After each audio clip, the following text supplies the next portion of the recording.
Hello and welcome to our 68th Help Save Our World Speak online speakers meeting, where we're spreading hope by changing the conversation to change our world.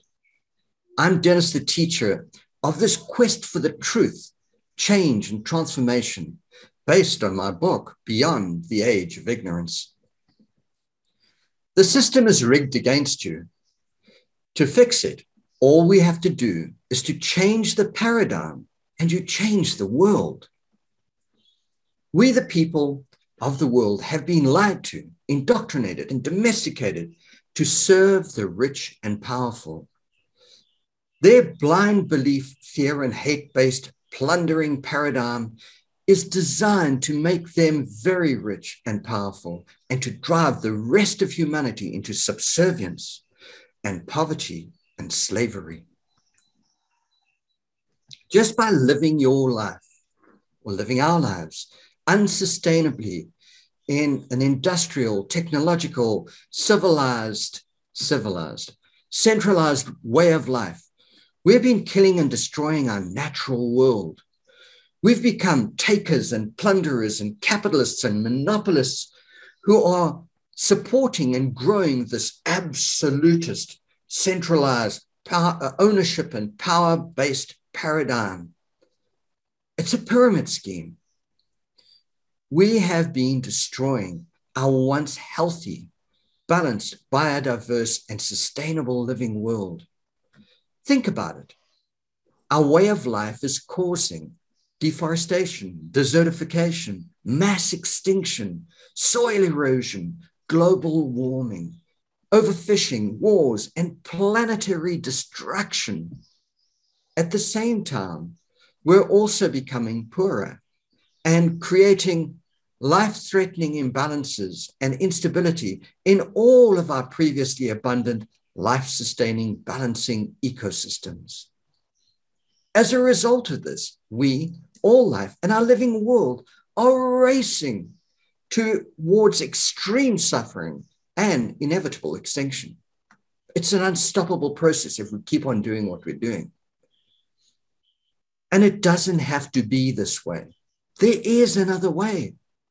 All we have to do is to create a new paradigm, a new way of thinking and living your life to create a better future. The idea is so simple. And it is only, and of course, it is the only real solution to all of our personal and world problems. However, you have to be open-minded and willing to change and do whatever it takes to make it happen. All you have to do is go on your quest for the truth to change and transform your way of life. This is a journey of thinking and questioning and reasoning and changing your life to empower you with the knowledge, the skills, and the natural wisdom you need to think clearly, to choose wisely, and to begin to transition, to change towards a new love-based paradigm with which you can become a master of your own life and create an equitable, happy, healthy, and sustainable future where all life thrives, living together in love and balance and harmony. Traveling this thought journey and life-transforming journey, you'll awaken yourself to the truth, become aware, conscious, and enlightened. Thus, you'll be able to make wise choices to change your way of life and to change the way you raise your children. Then, just by living this new way of life, you'll naturally create a new and better world around you. Then, leading by example, you'll guide and teach and lead others you have influenced, who will form a love-based, creative, sowing and nurturing movement of genuinely fundamental change that spreads this awakening across the globe. In this way, we will enable and empower humanity to help save our world and all life on Mother Earth together. Just by changing our way of life, we'll be creating that new, love-based, happy, healthy, and sustainable way of life and future world where we all thrive equitably and in abundance together. Let's start with introductions. Would you like to start, Kurt? Sure. What a powerful thing to be doing. This is what we're up to. So what keeps us from doing it is, of course, the question we need to answer for ourselves and for our communities in order for things to change. And I think that participating in this group certainly continues to make us aware of some of the possibilities that we can have in our conversations with others to help them see that, no matter what age they are and what their resources and social levels are, that they can make an impact. Just being conscious that this is what we're up to appreciate and honor and restore the planet to what we before we came into it, because a lot of the Industrial Revolution has caused a lot of what we're experiencing now. So I'm Kurt. I live in Hollywood, Florida these days, and I participate for those very reasons. Excellent. Thank you, Kurt. That's awesome. Brendan? Hi, I'm Brendan. I currently reside in South Africa. I am part of this quest and transformation in order to change the world around me and to change the way that people think about their surroundings and about one another, actually. Instead of having a hate-based system running us, we should have a love-based system running us in order to change the environment and the way we live within the environment. I agree 100%. Thank you, Brendan. Alex? Hi, I'm here to help Mother Nature, Gaia, recruit free thinkers, people who are willing to see past the schooling system, the education system, the governments, the destructive force on this planet, to be free and live amongst nature and be one with nature, caring, giving, and loving. I'm Alex. I reside in South Africa, and I'm part of this Help Save Our World project. Excellent. Thank you so much, Alex. That's awesome. That's what we need. We need positive and powerful people who just really just want to make a difference in the world. I just want to sort of bring up a point, sort of honoring Alex. She spent so many years of her life either sort of at home, like looking after little birds that have been injured and all sorts of animals, like of many, many different species, and helping them sort of recover from some form of hurt or whatever had happened to them, and injuries and so on. She also was part of the SPCA, which was for quite a long period of time. But their house was always full of babies, like baby birds and whatever, that she was like doing her best to help survive and so on. So she spent many, many years of herself in service to animals and to life. So I just wanted to bring that up. It's such an important thing. You were saying last week, Kurt, that we have all done something in service of something, but how big a service Alex has been to life is just absolutely incredible. I just needed to say that. And even now, she is still basically being in service to life, because she's holding her family close, she's holding her loved ones close, she's supporting us as much as she can with the little bit that she has, as well as taking on the responsibility of Barney and still help animals that are in need, Yeah, it's we just want to say thank you. So that's awesome. I just wanted to say that. All right, so now continuing with chapter Violet, transitioning to a happy, healthy, and sustainable future doesn't just happen. This week, I want to continue with different perspectives on how we can make a sustainable difference. Now, we've been doing this for 3 basic weeks of just looking at just a few selected ones. So this week, I want to look at protesters, first of all.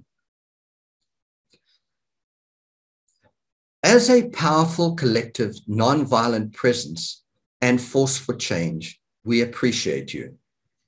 Without you putting yourself out there, change happens too slowly.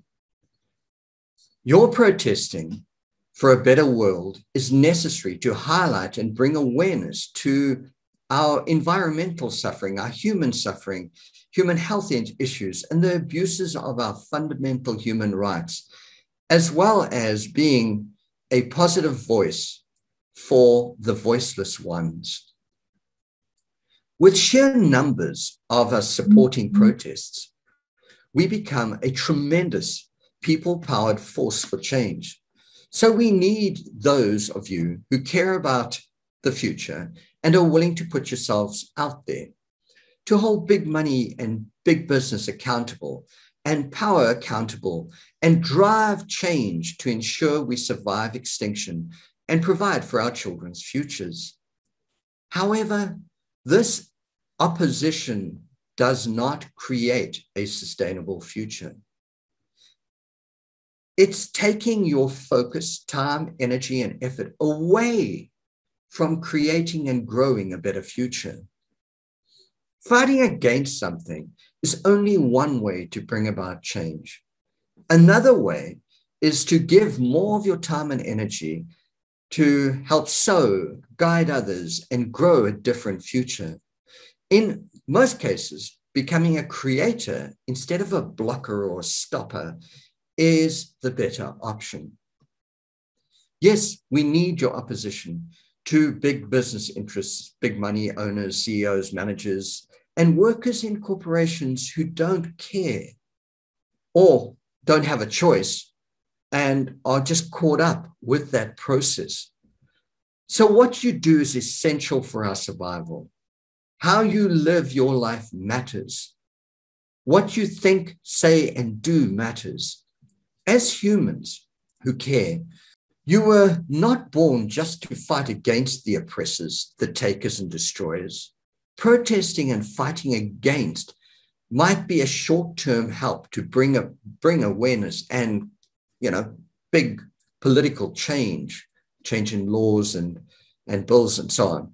Still, the most powerful solution is to redirect your energy and life, transitioning away from supporting and being dependent upon those corporations, the owners, the bankers, and becoming self-empowered and independent thinkers and independent growers and creators of a different future.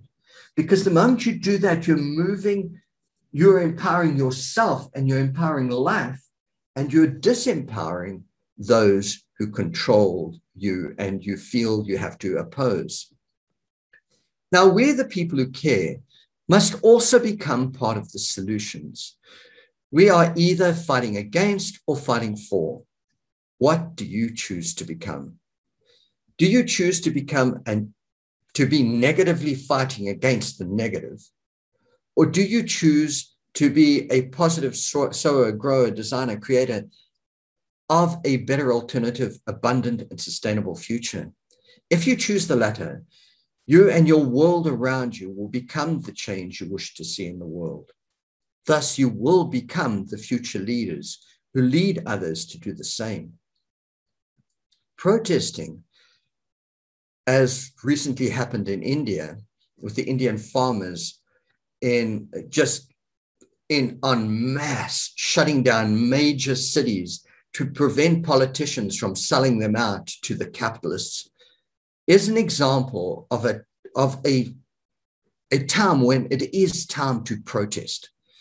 But there must be a time for sowing and growing as well. This could be designed into our culture, different age groups. Those who are more productive in growing and sowing, maybe they need to focus on that. And those who can't do that need to maybe go and be part of the protests and maybe balancing it out. when we need more high energy in the protests, then the youth must go, and maybe the elders must then continue the gardening. But we cannot just do one or the other. We ultimately, I think, have to do both. So this could be designed into our culture, age groups, and collective responsibilities. Our age, wisdom, available energy, and personal limitations, and of course, our skills are factors that could be brought into account. All right, open to the floor. Anybody like to comment on that? Nothing from my side. I agree with what you said 100%, especially about the having to do both the protesting and the actual work in the garden. Cool. Thanks, Brendan. Good. Yeah, I'd agree with Brendan that we have to create that balance. Otherwise, we'll become too, I don't know, maybe too blinded by what's going on because we're just focused on one aspect. And we know many people that are willing to throw dollars at a cause, but not give of their time. And probably they don't even implement it in their life. It's just, well, if I donate, that'll balance out my contribution. As probably we all have been members of some kind of ecological or environmental group. And, to me, contributing my time and my sweat equity is probably more valuable than giving 10 or 20 or $50 to whatever the cause might be. As I'm sure this group does, we walk the talk. We live our life in alignment with the principles that we're discussing right now. As you know, I go to sunrises a number of times a week. And this morning, because it's spring break in Florida, and you can imagine there's still an influx in South Florida from Fort Lauderdale down to Miami. And the beach was particularly cluttered today with litter, stuff that just doesn't have to be that way. When I go out and sit the sunrise and spend some time out there, I usually carry a bag with me and I collect the small pieces of plastic and things, just so people don't step on them. And because if I don't collect them, they'll just become part of the microplastics. And today there were all kinds of nonsense, water pistols and broken toys and, pails that were just left there. And of course the beer cans and even the blankets, it got wet. So somebody just left it in the sand, And as I was picking up the stuff, which I do nearly all the time when I go down, my second round, I see a woman who picked up a pail, and she was also picking things out of the surf and the seaweed that accumulated. And, I looked up her and I said, "Thank you." And she goes, "No, thank you." Just that acknowledgement that we're both willing to put our time into making our immediate place better, even if it's just 30 or 50 feet of the surf that they were in. And then as I walked up, put the stuff in the garbage can and went to my car, this woman kind of cut me off and she said, "Thank you for what you're doing." I said, "Oh, okay." And she said, "Yeah, we're doing a beach cleanup for Earth Day in a couple of weeks. And we're going to," and I said, "Yeah, okay, that's great. And, I do it every day." So some of us think, well, I'm going to participate in the Earth Day and get the photos and, all that kind of stuff. And I'm happy that they do that. And Earth Day is every day. Maybe it should be Earth Volunteer Rest Day, like once a year we should have. And the rest of the year is us just doing what we say we want to have. So not to kudos for myself, it's just that there are people around there. There are people that notice. And as you know, when someone sees you doing something, they're more likely to give themselves permission to do it than if they think, well, that's going to be strange if I do it. Then we just can't live out of that anymore. To get to the place of love and empathy and concern and stuff, it needs to be part of our beingness every day. And how we can not appreciate all of this wonderful stuff and not think that we have an obligation to be good stewards of at least our immediate environment. It's just one of those things that comfort and laziness and propaganda and distraction and all those other things and the pyramid schemes have just had us think that it'll get taken care of. And we know now that it won't. So again, thanks for having these conversations, even these, you touch one and one touches many. And I have these conversations often. I just reconnected with a friend that I haven't seen in close to 20 years. And she's working out in the San Francisco area with nutrition, with sustainability, with organics, and all this wonderful stuff. And we've been working parallel. So it's just nice to see that there are these little pops of tribes and groups and individuals doing what they can and need to do. So I know that was long-winded and took us a little bit off track, but I just felt that it ties into what we're doing here and how we apply what we're doing here on a day-to-day basis. And absolutely, I fully agree with that. And I commend you for your service to Mother Nature and what you're doing out there every day. I whip myself on a mental basis regularly when I'm not able to get out and do as much as I would love to do, and just get out there and help. And though I do have a nice portfolio of what I've done in the past, your daily contribution is worth more than what you may have done 15, 20 years ago, or what I may have done 15, 20 years ago. And I mean, the effort that, my dad and Brendan put into these meetings and put into the research, especially my dad on a daily basis, putting the effort in, doing the research to get these meetings, to set it up, to have these conversations, and the conversations that he has on a daily basis, I could only wish to communicate and live on the levels you guys live. I really do, and I commend you all for that. So thank you for your inspiration and being willing to be the people that you are. Well, thank you, Alex. That's back at you. Yeah, it goes, it really is in your heart and your tone and the words you use that you can make people's lives magical. And just you being out there on the beach and doing it, you're basically given other people permission to be true to themselves and to be true to nature. I think that goes right into that almost final statement. It's like just you being the change that the world needs now. Everyone will it will catch on, and even if they only have one Earth Day, it's like that those people who participate like now walk down the beach every other day and they're like, there's a thing on, should I pick it up or shouldn't I? And it's like it changes the culture of the people just by you being that person for everyone else. Oh my gosh, it's got to work. It will work. You just got to persevere when you think that you're not having an impact really at all because you're just picking up one stumpy at a time or one little bucket and spade. And really, what difference is that going to make of all the plastic in the world? But you change the culture. You change. All of those eyes are watching you. It's like you throw seeds out on the land. And you think you're the only person out on the land throwing seeds, but those birds, they're watching you, and the monkeys are watching you, and the rodents are watching you. Their eyes everywhere.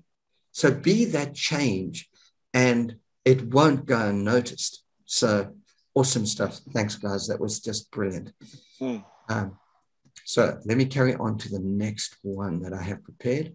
Now, right in the beginning of these meetings, we had some people who joined us and have left since then, but with very altruistic sort of ideas as like environmentalists and stewards of our world.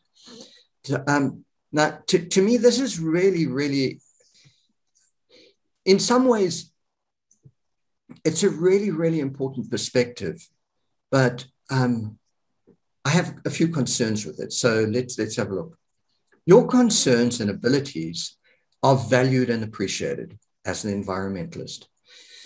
And I see your point of view as like managers and stewards and protectors of the environment who care about our world and our future. While this is very important in leading change makers and driving change for the protection of life, nature, and our world, it might be wise to rethink your separation perspective as overseers, onlookers, and observers, and with your managerial perspective alone, and instead adopting a living within and doing within the ecosystems as one with the life process or the processes of life. Because humanity's separation from nature is one of our critical mistakes. We need everyone to do their part, work together, and be one with life. Unless we're living as one with the situations in nature and in life, we are not in the ideal position to judge and determine what are the best choices for life, for humanity, for nature. I mean, we can just say, okay, let's just go and set aside this land for prosperity and to ensure that life regenerates. Okay, let's just put that there and we'll put this here.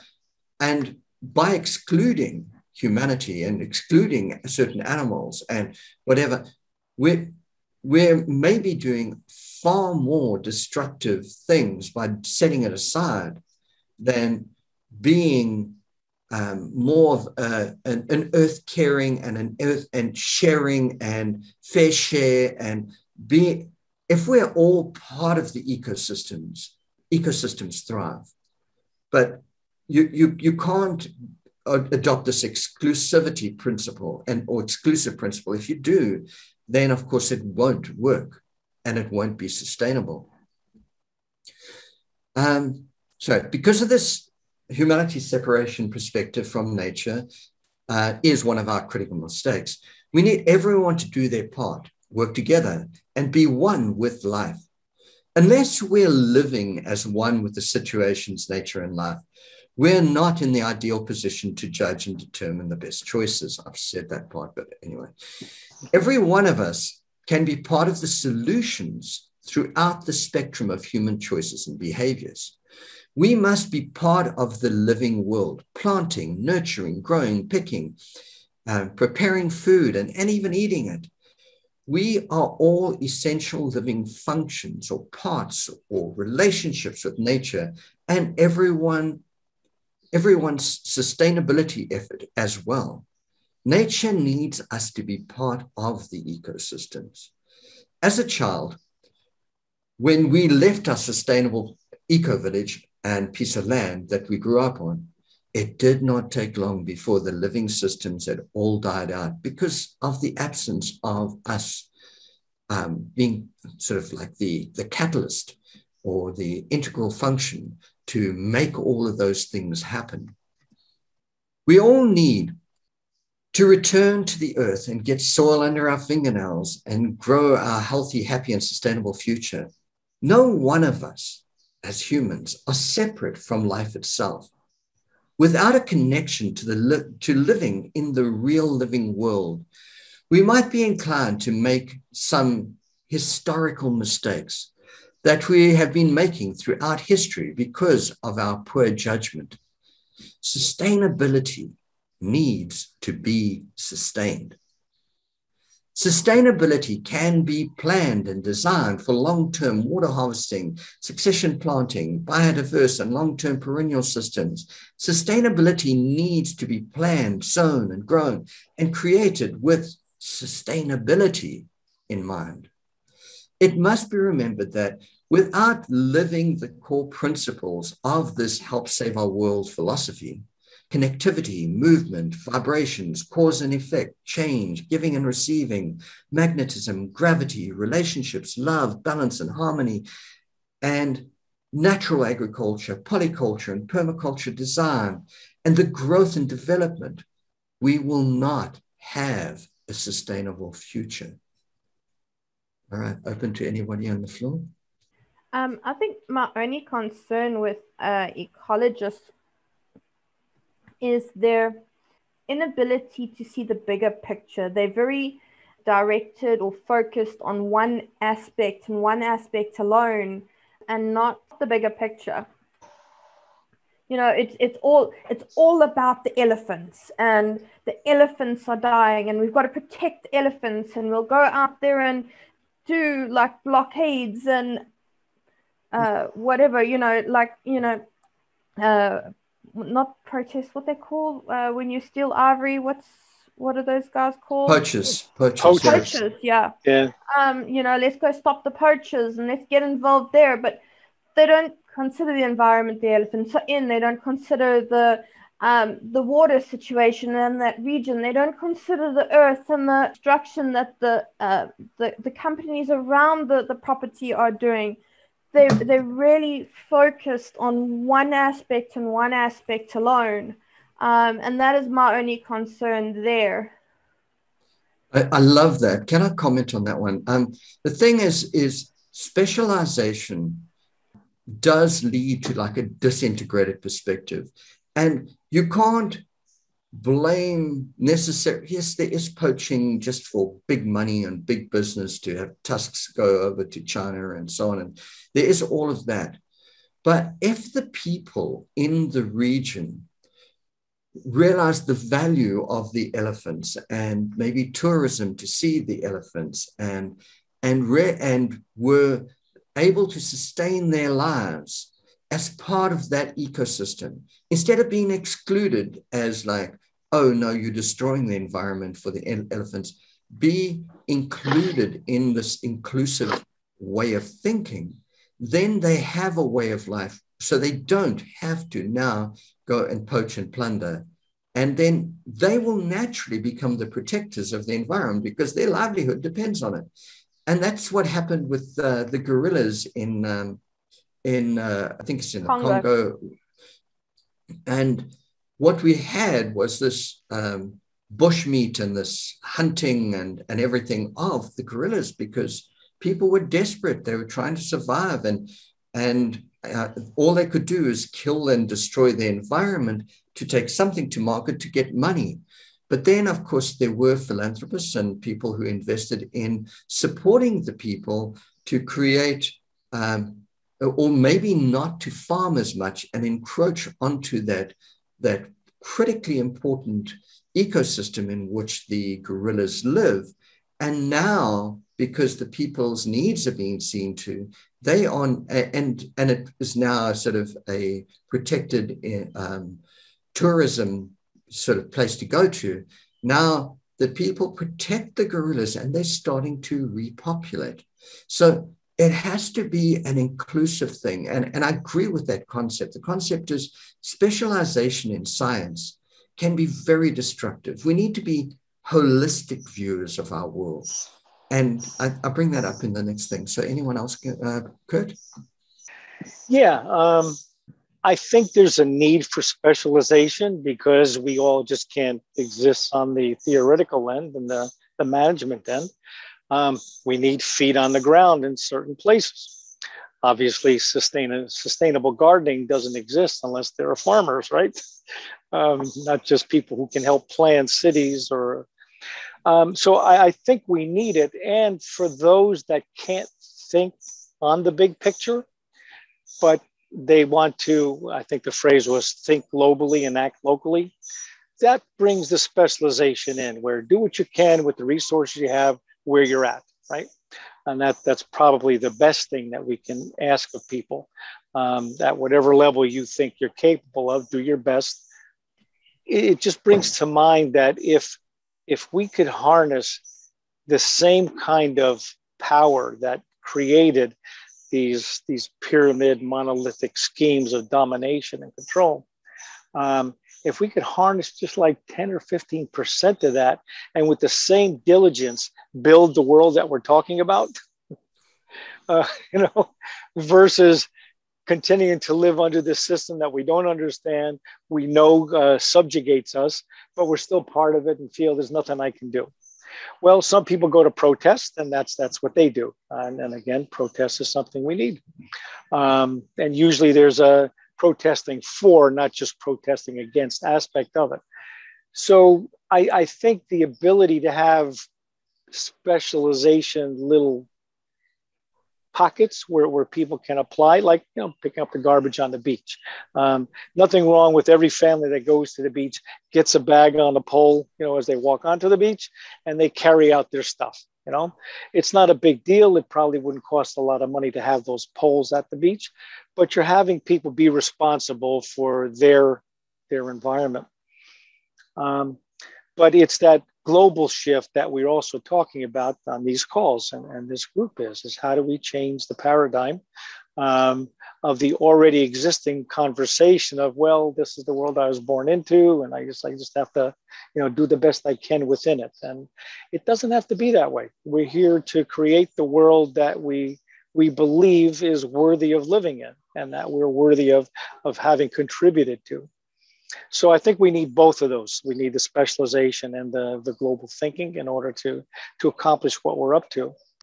And, look, we have lawyers that help the ecological groups get their ideas across, and they do the lobbying in Washington. They don't have the big dollars that the other profit-minded groups are going to Washington with. And unfortunately, that's been a system that's been around for quite a while. Whether we change that entirely in what we're up to in our generation or the next, and from everything that we know, we don't have multiple generations to make this shift. We still have to go towards it, and because why not? Otherwise, we're just contributing to the demise. So wherever that meant, the protesting, the specialization and the bigger picture, and just having the conversations continually about, we don't have to live under this system. It doesn't mean we have to go to war. It doesn't mean we have to have a coup. It doesn't mean that we have to assassinate people to get it done. It does mean that we really need to change some minds, and that comes from awareness and education and having the conversation on every level that we have, so that we're never selling out to the system that we don't agree with anyway. Yeah. The thing is disintegration is one of our biggest downfalls. Specialization might be important, but you still have to be a human, and you still have to put your feet on the ground. You still have to eat and go to the toilet and breathe air. All of the basics, they apply to all of us. There's no specialist who doesn't need to eat or breathe, or, so that we need to keep our feet on the ground while we maybe reach for the stars with our minds. But reaching for the stars alone, your feet lift off the ground and you're not human anymore. You won't survive. It's like there is a holistic nature of our being. We need to be humans. We need to be living and human beings as the basis of being able to then think and do, and then think out of the box and do. But it's in the doing, the living, that life happens. So, and fixing our problems happens in the doing. It doesn't just happen with inspired thought and whatever. So like, we have to be these whole beings, these whole human, love-based human beings who care. I think that's like the foundation. Anyway. Yeah. Well, I think you used the appropriate word right at the beginning, the disintegration. And what we're looking at least what I'm talking about, is the integration of the smaller acts of the specialists, with the idea of this is contributing to the whole, which is the larger picture, the holistic picture. So you're right. That's the doingness. Feet on the ground, do what you need to do. And understanding how that contributes to the whole, and understanding what the whole is, which is a sustainable world of appreciation and love, and lack of selfishness, I guess, would be whatever that entails. Yeah, I mean, it's a weird thing that we're in, like we're these consciousnesses, like this conscious sort of ethereal, mystical energy, like we are these beings, that are living this physical world experience. So, but we can't be one or the other. We have to be whole, you know. It's a pretty amazing magical world and life that we have. It's just like, whoa. It's like I'm this connected being doing things on the planet that support the planet. Easy concept. Yeah, simple, but absolutely, it's magical. You know, it's just absolutely incredible. Yeah. Just we have so many different influences and distractions that we think are important, that have been made important over the centuries, and we know they're really not. They just remove us from our humanity, and that's critical to who we are. At least I think. Humanity. Yeah, our humanity, our love-based core. It's like, are we do we care for others? It's like I was just thinking about washing dishes today. I woke up and I'm like, I can go and make myself some food and make myself some coffee and then start my day, or I can clean the kitchen, make everyone else's life like better, and then pay attention to myself. So pay attention to life and to community and to family. Give first and then look after your own needs. Yes, I mean, oxygen mask, yes, in extreme things, but I mean, you're not going to die if you don't eat in 10 minutes or 20 minutes while you clean the environment so that everyone else has a better day for them, you know? So do that first. Why not? Yeah. Well, you don't do it to the extreme where you suffer yourself. Exactly. That's the balance you have to have. I have to have this machine working in order to be able to contribute. Yeah. And I mean, it's easier for me if the kitchen's clean for me to make stuff for myself. So why not just do it for me and for everyone else at the same time? It's just like, so be of service to others as well as service to yourself. It's very easy to become like so preoccupied with yourself where you're like, oh, I need this, me. It's like, no, you don't have to be like that. Yeah. Well, that's the selfish aspect. Yeah. And that's ego driven for whatever reason. Yeah. And ego, of course, is sensitive to the environment around us and tries to fit in, whether that's a capitalistic environment or a patriot environment or a peace, love, and back to the land environment. You know, the amazing thing is, while we're thinking me, everyone else around us is paying attention to us. They're giving to us all the time. All right, just by their presence, by their love, by their everything that they're doing, they're giving to us, and they're not thinking about it. And we are like maybe like, oh, I must make sure that I get the last banana. You know, it's like, really? No. Yeah. Just if you start giving, the whole culture in your family becomes a giving culture. So let's just focus on giving and then we receive far much more. Our lives become so much better. It's like, why not? Anyway, so let's go on to the ecologist. I think this is going to be the last one. So the ecologist now, from the ecologist perspective, now, to me, they are like the closest to my heart. You know, it's like, I agree with you. We are nature, within nature, and we must connect with living our lives as one with nature, reconnecting, regrowing our relationships and the ecosystems between all life and humans' place within all of this is critically important. But even with the ecologists, specialization is your enemy. Because like Alex was saying, you know, it's like you have these ecologists that are like go and they study the environment and they're preoccupied with maybe, I don't know, something like fungi or something. And, you know, how do we protect the fungus and how do we protect the elephants and how do we, you know, the broad concept of ecology and that we live in an ecological system and we need to sustain the whole ecological balances of nature and all that is critically important. But our education system is designed to disintegrate, to create specialists in animal care and specialists in fungal studies. And it's like, you know, yes, study those, but it's more than that. So as ecologists, specialization is our enemy. We need to be wary of disintegrating specialized areas of study. We must learn to become whole human beings with broad perspectives of situations and aware of potential solutions, like broader potential solutions, as well as become good at what we're doing. We must all become adaptable, Renaissance men or women, capable of dealing with all sorts of things, whatever comes up. We must be adaptable and able to make a different plan, guided by whatever the circumstances are, capable of dealing with whatever life throws in our paths.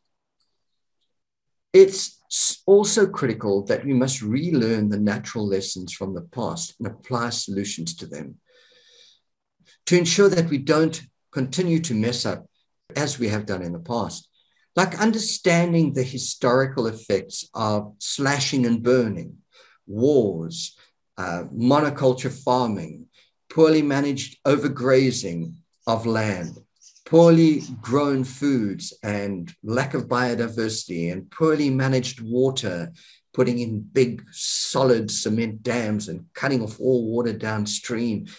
It's like these are like mega mistakes that we've made, which have cost us huge amounts of life, and deforestation and desertification. And it's like we cannot make those mistakes again, but we must, as ecologists, know these things and maybe become leaders of thoughtful planning to ensure that we don't end up with those situations. We need to become one with the process of creating a long-term sustainability, water security, food security, land, soil, groundwater preservation, protection, and increasing those things like topsoil and improving them.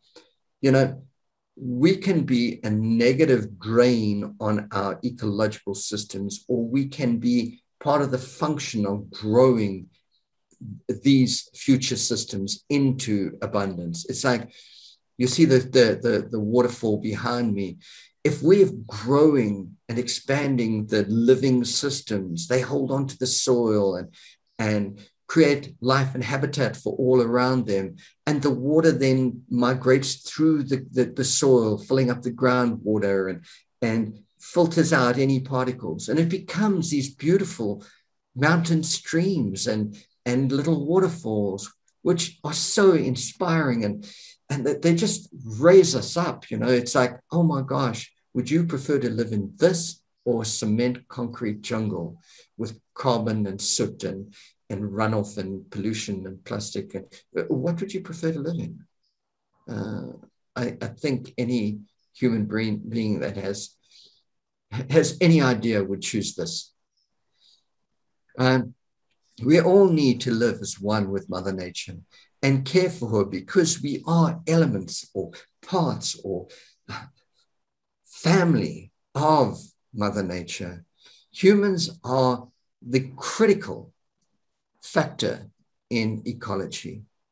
We must realize that humanity has to be included as part of our solutions, as in permaculture, it's earth care, people care, and fair share. Unless we include humanity into our ecological systems, we achieve nothing. We are either part of Mother Nature's ecology or destroying all of the life-supporting ecological systems and ourselves, like we are doing right now. The quest for the truth, change, transformation, and transitioning to practicing and living that new way of life is essential for Mother Earth's ecological survival, and of course ours. All right, that's me. Anyone wants to comment? Yeah, I got a few things there. Good. So yeah, 100% agree. We're either part of the solution or we're part of the problem. And I understand I understand how being a specialist can be disintegrating from the whole, but it also independence and who we are and each of us to our own. We're all independent. I mean, a forest isn't made up of just trees. It's made up of water. It's made up of moss and rocks and sand. And it's a lot of aspects that make the whole. And only together do you have a forest. Only together do you have biodiversity. You know, I have this like little fight with myself and with my dad on a regular basis. Is he's all about the people, and I'm all about the animals. And it's who we are. It's our makeup, and it's only because of my love for animals and my push and drive to keep them safe and look after them that aspect comes into play. And it's only because of his push and drive to bring the people from all walks of life, to bring them and incorporate them into this whole.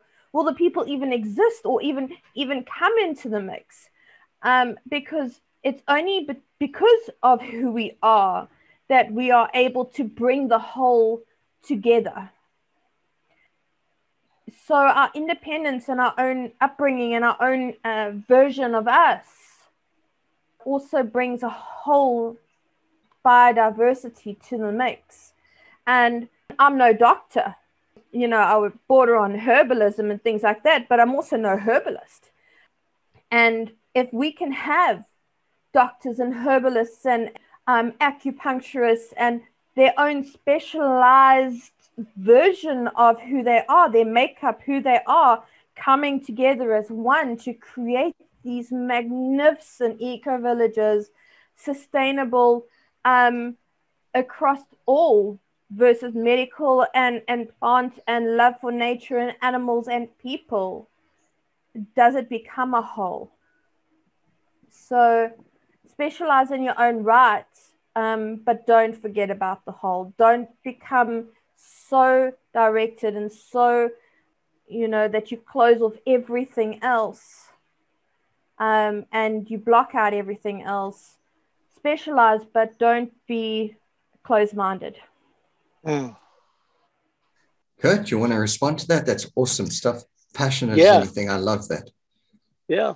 It reminds me of the phrase, I'd used it many months ago, but the French existentialist had a phrase which translates into professional deformation. And I think I use it's like having blinders on, where you only see what you're working on and your unique little domain. And I can get where if that becomes your only focus, you're missing out on how you relate to other people, how you impact other people. And you kind of make your own little fiefdom the most important thing. And we get to realize that we are part of a whole. And we do act individually, and we all can't do the same career. We all can't exist on the same level. However, understand that we are part of a whole, and to always keep that in mind. And I think that phrase I used earlier of think globally and act locally, that shows that you have a connection to what you're doing, how it impacts the greater, and that you understand what you're doing is not the be all end all, but is a very important aspect of the process. However, I say that with the caveat that you get to choose it. You don't get to be told this is your job and this is your job, and for the rest of your life you can earn $7.15 an hour doing that job. So we have to acknowledge the independence and the actualization that people live for, the self-actualization. But I think understanding where we fit into the entire flow of existence as a human being and on this planet, as a member of this planet, will help us keep that in mind, where I don't mind picking the garbage off the street today and participating in a Zoom class later on, and maybe spending some money at a local food market, a grower's market, because I want to support that. So we have lots of different roles, and just keep in mind that that's who we are. Yeah, I love that independence and roles and uniqueness, and But one of the big things that's been taken away from us is our creativity and our adaptability. It's like when you're in an environment and all of a sudden you're faced with a problem, you as a human have this ability to become the creative actor of being sort of the facilitator of whatever it is that is necessary to help the collective, all of Mother Nature and the people around you. But I think there's a moral code. Well, I know there's a moral code behind what drives those decisions. And that's our paradigm. You know, it's like our paradigm is this guiding belief system that is behind what we choose to do. And if we don't change that paradigm, that way of thinking to more of a love and caring and sharing and nurturing and care for the whole of Mother Nature and the collective humanity, and if it's not that, and it is the old age of ignorance instead of this new age of reason, that's where our mistake is. If we can just change that paradigm, that foundational way of thinking to being love, like I said, love, caring, sharing, you know, just and be there for the sustainability and what do they call it? The resilience, the coming back from the edge, the regrowth, the recreating of topsoil, the reestablishing of life across the planet. If we don't make that our fundamental driving force, or like our code, our predispositions, we won't survive. We're heading towards too late if we don't like make that our code. Yeah. You know, this is awesome stuff. This has been the most incredible meeting. Brendan, would you like to say something? I think the points that have been brought up are quite spectacular, actually, especially the ones where Alex basically stated that you have your specialties with people, like as do I, and Alex has her specialties with animals. And if everybody brings their specialties together, we'll have a self-sustaining world in no time, living off the land, knowing how to do everything, when to do it, and how to basically harvest the crops, how to look after the animals, and everything, you know? And I think that's a brilliant aspect. Yeah, I loved it too. I thought that was awesome. So last comment from Alex and then Kurt, and then we've reached an hour. Alex? Yeah, I think this animal person's been thrown in with a whole lot of people. Uh-huh. Wait, I'm an animal. Teachers, eh? I'm an animal. And you're well looked after. Thank you. Well loved. Yeah. Well loved. Sorry to take you off your comment. No, not at all. That's pretty much my comment. Okay. Yeah, I think you guys are awesome. Love you all. Love you too. All right, so Kurt, it's yours. I said what I had to say with my growl. I love to be an animal as well and acknowledge that. Yeah, I'm connected to this earth in many more ways and to the things of it than to the things that we've made with it. Awesome stuff. Thank you, As everyone. we should be. Yeah. Thank you. And so we're going to round this off and say bye-bye, and that's it. Okay, so bye, everyone. Bye-bye. Pleasure, folks. All right, then. Bye.